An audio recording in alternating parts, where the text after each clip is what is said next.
il s'entraîne. Tac, tac, tac. Ah.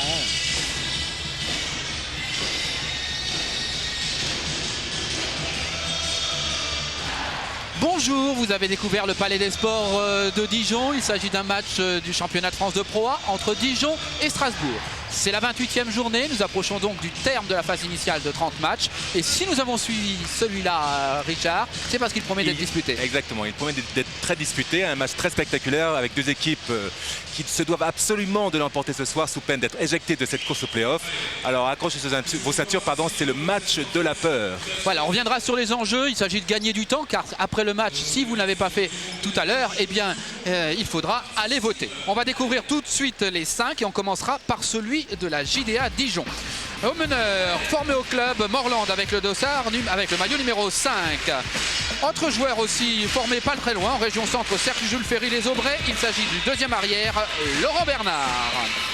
Formé un petit peu plus loin, lui. Owen, c'est un Américain. Il a 30 ans, c'est un ailier. Il a joué déjà depuis quelques années en France.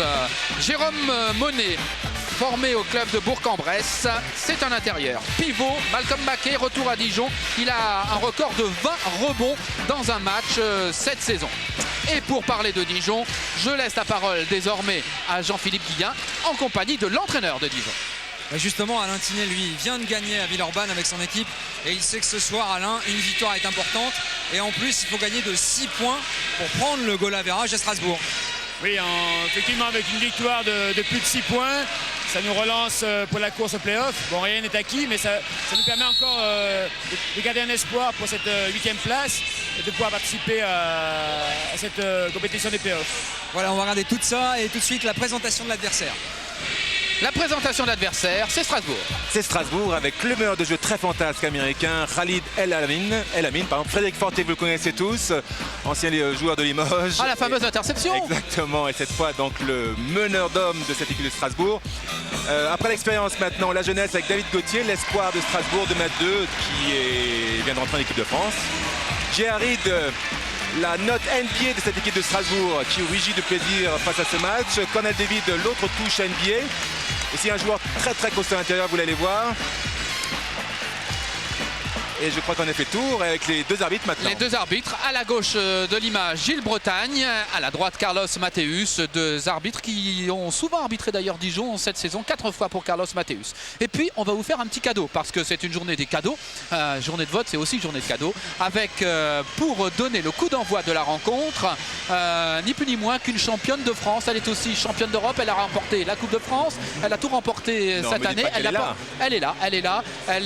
On peut la soupçonner de donner peut-être plus rapidement le ballon du côté de Dijon où joue son frère. Exactement. Il s'agit d'Audrey Sorel, la voilà.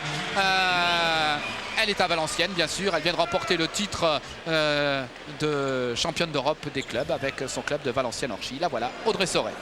Elle a le sourire. Ça fait une semaine qu'elle sourit. Ouais, je crois qu'elle a la banane depuis une semaine. Là, je l'ai vu tout à l'heure avant le match. C'est quelque chose. En tout cas, c'est un énorme exploit pour cette équipe de Valenciennes qui, après Bourges, vraiment porte très très haut les couleurs du basket féminin français. Voilà, le match va débuter maintenant avec en blanc bien sûr l'équipe qui joue à domicile, c'est-à-dire Dijon. Morland pour mener le jeu. Face à lui, El Amin et le maillot rouge de Strasbourg. Alors tout de suite, d'un point de vue purement tactique, l'équipe de Strasbourg évolue en défense en homme à homme, en individuel très strict, avec un premier panier de Mackay. C'est important, cette partie des duels importants de ce match. Le duel d'intérieur entre Géarid et Mackay. Mackay qui devra appuyer vraiment de tout son poids pour permettre à ses coéquipiers d'augmenter leurs chances de victoire. Frédéric Fortet pour Jean-René Rick, comme on dit, l'ancien champion de France avec le PSG, je crois, c'est ça? Oui, exactement. J'ai eu le plaisir et vraiment l'immense joie de jouer avec un joueur très talentueux et vraiment super sympa. Vous allez voir quelques-uns de ses mouvements s'il va nous faire le plaisir d'en donner ce numéro 7 de Strasbourg. Maintenant, c'est quand même Dijon avec Morland qui a la balle. On va chercher à l'extérieur, la balle est récupérée par Strasbourg. Et c'est lancé immédiatement. Attention à la contre-attaque de Strasbourg et Gauthier qui en général, et il fait marcher cette fois, mais qui est très agressif vers le panier. Il a eu une saison un petit peu agitée, c'est cher David Gauthier. Il a envie d'étoffer son jeu, vous savez, donc il a envie de travailler son shoot. Donc il faut à tout prix qu'il trouve cet équilibre entre le shoot extérieur et son agressivité naturelle vers le panier. Il va le faire, j'en suis sûr. Voilà. Mackey toujours. Mackey face à Reed. On ressort pour André Owen. C'est bien, pour le moment on le voit, Dijon a décidé d'appuyer, en tout cas de gratter là où ça fait mal côté Strasbourg, à savoir le secteur intérieur. Ils sont moins bien équipés à l'intérieur, avec seulement une rotation très faible, avec 2 joueurs de talent certes, mais un banc un peu faiblard. Donc ils vont commencer à jouer à l'intérieur pour essayer de faire des fautes et déséquilibrer ce 5. Ah, il a glissé. Il a glissé, Reed, la balle est récupérée majeur par Dijon. de Strasbourg qui est très bien équilibré. Laurent Bernard, Mackey. Voilà Hollande maintenant. On annonce un système, très calmement. Au début de l'année, quand je parle de l'année, c'est l'année 2002 bien sûr. Dijon était en course pour la 3e place du championnat de France et il y a eu une période très terrible. Un trou noir. Un trou noir et perturbé par quelques absences. Dijon a eu du mal à s'en remettre. Dijon était pratiquement éliminé de la course à la phase finale. Et puis il y a eu ce coup de tonnerre de la victoire. Pas une victoire, vraiment un triomphe à Villeurbanne la semaine dernière. Et une grosse fessée contre cette équipe de Villeurbanne, pourtant 2e du championnat, mais qui a subi aussi la loi de Dijon, qui s'est réveillée comme ça du jour au lendemain. Morland, faute sur Morland de Reed. Donc une victoire qui les a relancés et maintenant ils se remettent à espérer. Et là, ce match est important en ce qui les concerne vers cette course à ce strapontin pour la phase finale du championnat de France. Le lancer franc de la rencontre est réussi. 5 pour Dijon, 2 pour Strasbourg. Très jeune meneur, il n'a connu qu'un club, celui de Dijon. Il faut dire que Dijon a une grande tradition de formation. C'est cool, ça a été touché. Ce sera donc 3 lancers francs puisque vous l'avez vu, Frédéric Forté était en deçà de la ligne à 3 points. 2 joueurs, Laurent Bernard et Frédéric Forté, qui ont côtoyé l'équipe de France tous les 2. Oui, tout à fait. Donc Frédéric Forté qui est très adroit au lancer franc, qui tourne à près de 88% de réussite cette année. C'est plutôt un secteur fort pour lui. Il y a encore 2 lancers francs pour Frédéric Forté. Comme vous l'avez signalé, la faute était à l'extérieur sur un tir à 3 points. Donc 3 lancers francs, les 2 premiers sont réussis. C'est très difficile, paradoxalement. On pourrait penser que c'est facile de réussir 3 lancers francs. C'est plus facile en début de match qu'en fin de match. Mais là, sans la pression, c'est beaucoup plus facile. En tout cas, il a bien rempli son contrat. Les 3 lancers francs leur permettent de recoller au score. Balle est ressortie pour Laurent Bernard avec Mackey. Voilà, on essaie d'enfoncer l'intérieur. JR, mais en tout cas qui aime les pivots costauds en principe. Un rebond pour Strasbourg. Frédéric Forté très rapidement. Voilà, annonce un système.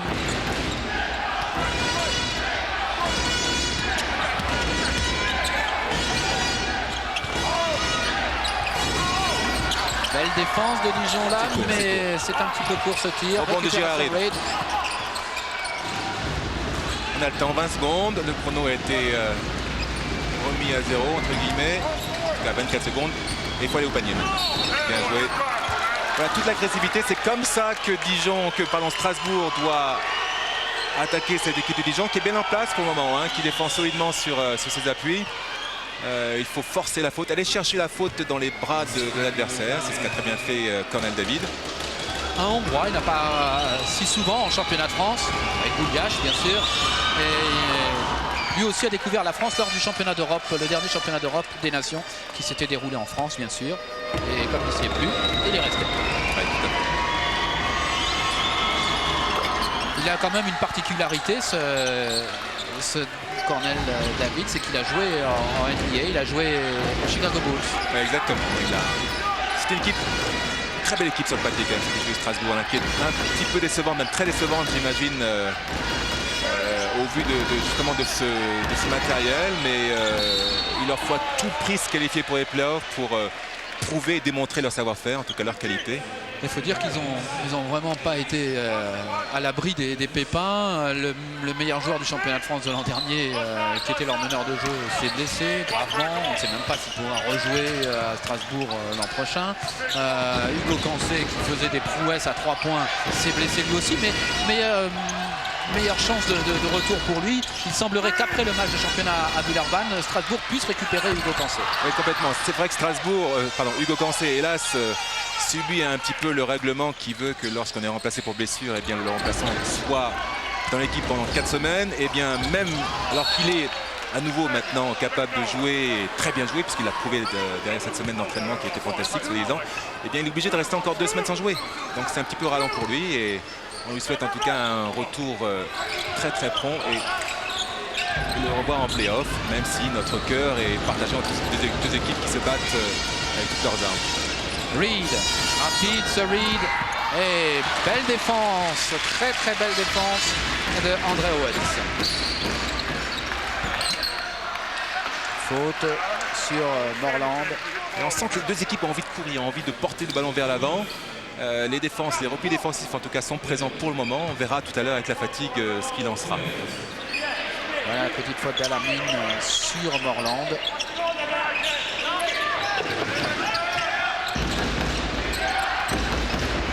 Laurent Bernard a du mal à trouver quelqu'un. Belle défense des Strasbourgeois. Récupère la balle quand même Dijon. Et même le rebond.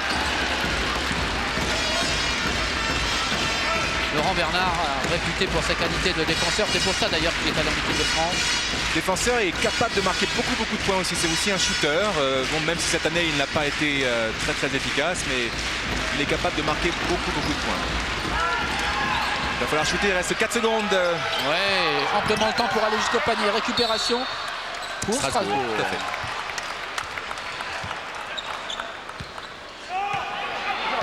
Alors cette équipe aussi de Strasbourg est particulière parce qu'elle est capable, avec le Frédéric Fortet et la mine, d'intervertir le meneur de jeu. Hein. Il se joue indifféremment meneur ou numéro 2.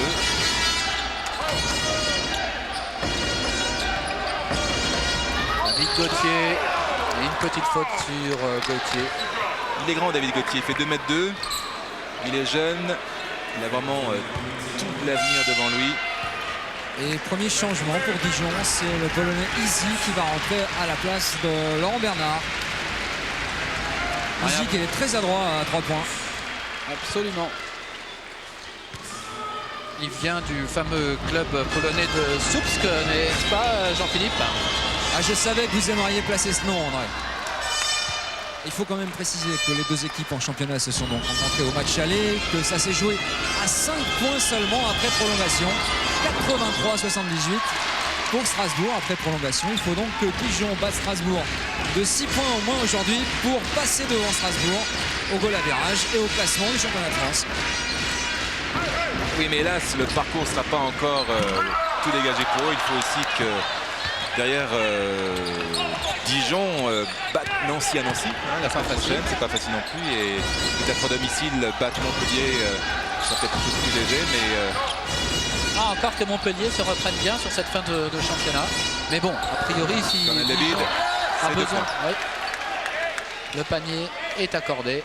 Voilà le petit geste que vous n'avez pas vu de l'arbitre parce qu'on vous montre ce splendide tir en extension de David. Avec une faute de Gérard Reed, dont c'est la deuxième faute. Alors, Christophe Vitou va-t-il prendre le risque de le laisser sur le terrain alors qu'on n'est qu'à... Voilà le petit geste de Gilles Bretagne. 6 minutes 30 du début du match, il va le sortir, c'est plus raisonnable. Dijon repart avec Owens, avec toujours Morland pour la main, avec Jérôme Monet tout à l'heure avec le numéro 15. Et Mackey, tout en puissance, tout en délicatesse. Peu de maladresse sur la finition de Malcolm Mackey alors qu'il avait fait le plus gros du boulot. Ah, il ne faut pas passer entre Mackey et Reed là, parce que là vous êtes écrasé si vous passez entre les deux. C'est tout ouvert et là c'est dommage, le ballon vient percuter le fond du fil, le fond du cercle.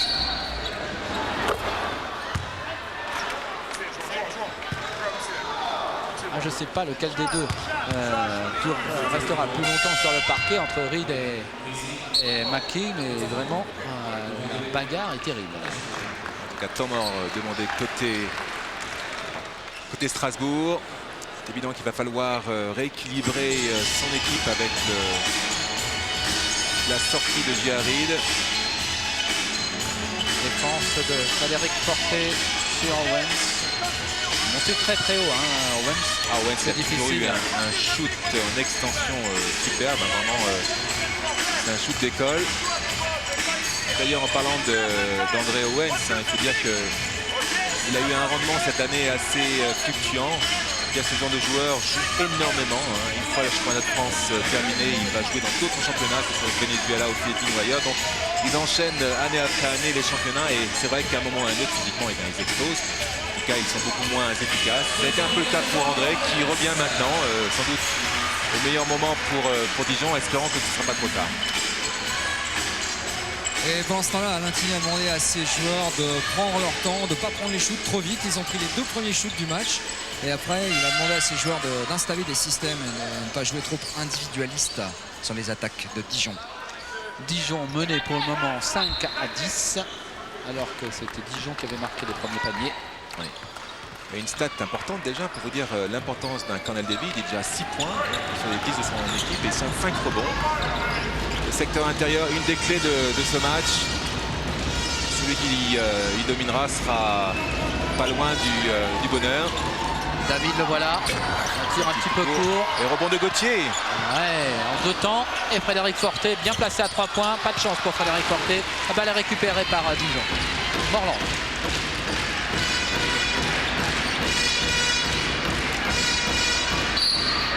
Oui, on a changé d'intérieur pour défendre sur McKee du côté de Strasbourg. C'est Fedor Likolitov, le russe, qui est venu se mettre sur McKee. Et du côté de la JDA, c'est José Vespasien, André, qui est rentré pour ses centimètres et sa détente à la place de Jérôme Monet. Ouais, c'est Fedor Likolitov, c'est un beau bébé, hein, qui est arrivé à point nommé à Strasbourg pour compenser cette faiblesse intérieure, cette faiblesse derrière les 2 monstres que sont Cornell David et Jarid. Solide, manque un petit peu d'expérience, mais en tout cas rentre dans une rotation et est important pour le coaching de Christophe Vitu. Voilà, Dijon revient un petit peu, 7 pour Dijon, 10 pour Strasbourg. Enfin pour Dijon, c'était 3 minutes que Dijon n'avait pas marqué. C'était pas très bon pour la confiance.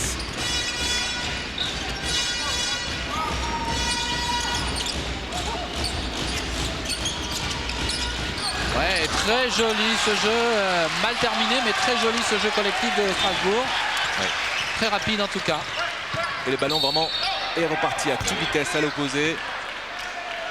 Monsieur Bretagne qui est un petit peu tatillon sur cette action, mais on ne va pas lui reprocher. Il faut qu'il tienne absolument ces 2 équipes là qui, vous l'avez vu, vraiment jettent toutes leurs forces dans la bataille.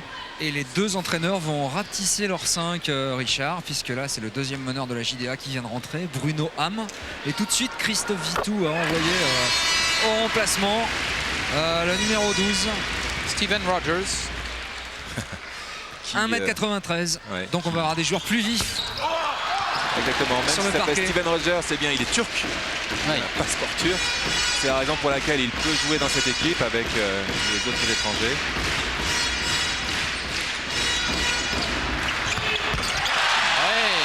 Joli Morland. Et voilà comment Dijon reprend l'avantage, 11-10. Oui, l'adresse à 3 points, l'adresse au général d'ailleurs qui est importante pour cette équipe de Dijon pour espérer décrocher cette victoire. Tout au long de la saison, ils ont traîné vraiment une adresse détestable. Et après ce match de Villeurbanne qui leur a augmenté leur capital de confiance à un point que vous imaginez facilement, eh bien ils retrouvent une certaine adresse et c'est caractérisé, en tout cas symbolisé par ce shoot réussi par Vasilis Morlandais. Et l'interception maintenant de Morland. Il va aller jusqu'au bout. Ouais, il est en plein boom Morland là, une faute sur lui bien sûr. Quelle belle interception, mais on le sentait. Après son tir à 3 points, il était tellement parti là qu'il était capable de grands exploits. Voilà, faute de Rogers.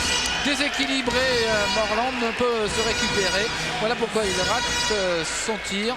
Il a été déséquilibré par cette poussette de Rogers. Patch Moreland qui avait été exceptionnel au match aller, André. Ça avait été lui qui avait maintenu Dijon devant jusqu'à 30 secondes de la fin du temps réglementaire. Et malgré son talent, eh bien, c'est Strasbourg qui s'était imposé après prolongation. Et il faut dire qu'il y avait eu 2 joueurs extraordinaires. On se rappelle que c'était Strasbourg. David Gauthier avait fait un match monstrueux aussi avec 24 points et 12 rebonds. Excusez-moi du peu.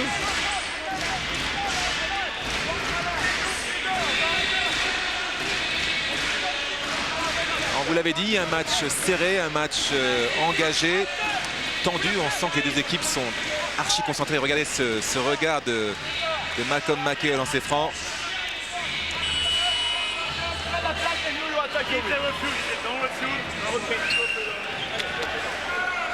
Et meilleur marqueur de la rencontre, oui, Jean-Philippe. Oui, juste pour vous préciser, André, que Christophe Vitou a insisté sur le système de jeu entre Fred Forte et le russe Fedor Nikolitov pour qu'ils prennent plus les intervalles et qu'il aille provoquer les fautes en allant vers le cercle. Ah oui, d'ailleurs, Frédéric Forte nous confie avant le match qu'ils s'entendaient très bien tous les deux et ils sentaient le même basket. Hein, c'est ça, Richard? Exactement. Non, Steven Rogers, c'est un très très beau joueur hein, qui a fait les beaux jours du club, notamment en Turquie. Qui a un handicap ainsi que Nikolitov, handicap de n'être arrivé qu'il y a 2 matchs. Donc il faut qu'ils arrivent à intégrer le système de jeu, les automatismes de cette équipe de Strasbourg. Mais pour revenir à Rogers, c'est un joueur intelligent, nous a dit Fred Forte. On va le voir à l'œuvre. Et Kamal David tout en force. Et encore un rebond et encore là. C'est moins facile désormais pour Strasbourg de marquer. Les paniers ne sont pas offerts par Dijon. Il n'y a absolument rien de faire. Il n'y aura absolument aucun panier de laisser comme ça gratuitement sans effort. Dijon qui, vous l'avez vu, vient d'infliger un 7-0 à cette équipe de Strasbourg. Bon, voilà. 7-1 avec ce panier de Kamal David là, qui fait un début de match tonitruant avec 7 points déjà à son actif. Alors vous allez nous expliquer ça. 7 rebonds. Ouais, Oui. Vous allez nous expliquer ça, Richard. Attention. Parfois, il convient au basket de rendre les choses très difficiles, des paniers très difficiles pour les adversaires. Quand bien même on fait des fautes, quand bien même là on permet à David de marquer 2 points, mais sur lancer franc, au moins il n'a pas marqué sur un panier. Exactement. Psychologiquement, il est important de bien jouer, très très bien joué et étonnant. Panier Polonais. de Easy Radolav. Comment on dit Radoslav hein, d'ailleurs Non, Radoslav on Easy. dit, lui il nous a dit Radek Iye. Iye. Voilà, Iye. Vous avez pris des notes. Ah, j'ai pris des notes, je lui ai demandé comment prononcer. C'est pour ça que je peux vous dire que ça se prononce Soups que son club. Donc on vous disait tout à l'heure que donc il faut absolument montrer à l'équipe adverse que notre défense est présente. Ce serait bien que l'équipe de Dijon montre parfait. Cette équipe de Dijon montre qu'ils sont présents aussi au rebond, ce qui n'est pas le cas. Là, Strasbourg est en train de faire une énorme moisson au rebond offensif. Ils en sont déjà à 4 rebonds offensifs. Et quelle bagarre sur ce beau ralentir de René Père Champagne. Vous avez vu que rien n'est offert. Ça bouscule de tous les côtés. Et là, si finalement c'est Fedor Nikolitov qui a eu le dessus, eh bien c'est parce qu'il a de gros bras, hein, notre Nikolitov. Gaucher, 22 ans. C'est long. 14 partout quand même. Strasbourg est revenu à égalité sur ce panier de Nikolitov. Il n'a pas... Et Strasbourg qui est un petit peu maladroit mais qui tient le choc grâce à sa présence au rebond offensif notamment, vous venez de le voir. 15 secondes encore dans Attention ce premier quart-temps. Brunoham, un petit peu long son tir, rebond pour Dijon. Et Vespasien au rebond offensif qui traînait par là. Il reste 3 secondes à peine. C'est un petit peu court ce tir de Frédéric Forte. Voilà, à l'issue du premier quart-temps, c'est Dijon qui mène 16-14. On vous promettait un match serré. Pour le moment, ça tient ses promesses. Il y a eu du changement en ce qui concerne la marque. Ceux qui menaient ont changé. C'était d'abord Dijon, ensuite Strasbourg et de nouveau Dijon. En tout cas, pour en avoir parlé avant avec Alain Tinet, il voulait à tout prix faire sortir le plus rapidement possible soit Cornell David, soit J.R. Reid. Il a réussi à son entreprise puisque J.R. est sorti dans le milieu de son premier quart-temps, ce qui a un petit peu déstabilisé, déséquilibré Strasbourg, qui a pu compter malgré tout sur Cornell David, omniprésent pour tenir le choc et maintenir l'espoir tout simplement.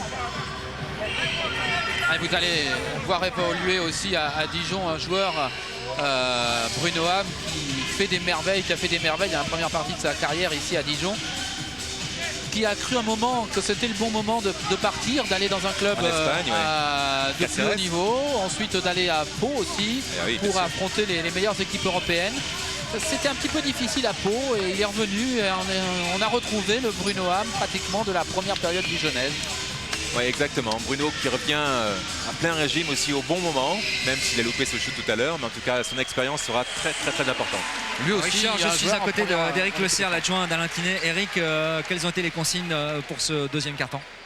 On va essayer de continuer d'alterner comme ça le jeu. On a eu du mal au départ avec notre jeu intérieur parce que Malcolm était un peu dominé.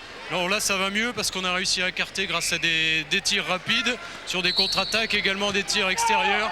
Bon, je crois que c'est surtout David qui nous pose, Cornell David qui nous pose des gros problèmes aussi bien d'un côté que de l'autre. On va essayer de contrôler lui. Merci. Contrôler Cornell David, voilà André et Richard, la mission des Dijonnais dans ce deuxième quart-temps. C'est pas forcément facile, hein. Richard a donné les stats de Cornell David, 8 points, 8 rebonds. Et un panier supplémentaire pour Malcolm Mackay avec un petit peu de réussite. Mais peu importe, c'est 2 points. Le retour de J.R. Reid sur le terrain. On va voir si J.R. va reprendre le flambeau, en tout cas le rythme de match initié par Cornell David. Et voilà justement Reid. Et voilà, force Monet. Jérôme Monet a fait la faute. C'est vrai que Jérôme Monet va avoir un seul quart d'heure à passer. Là, il ne peut pas rajouter la JR quand il est lancé comme ça. Il est inarrêtable. Et je peux vous dire qu'il va enfoncer le coup.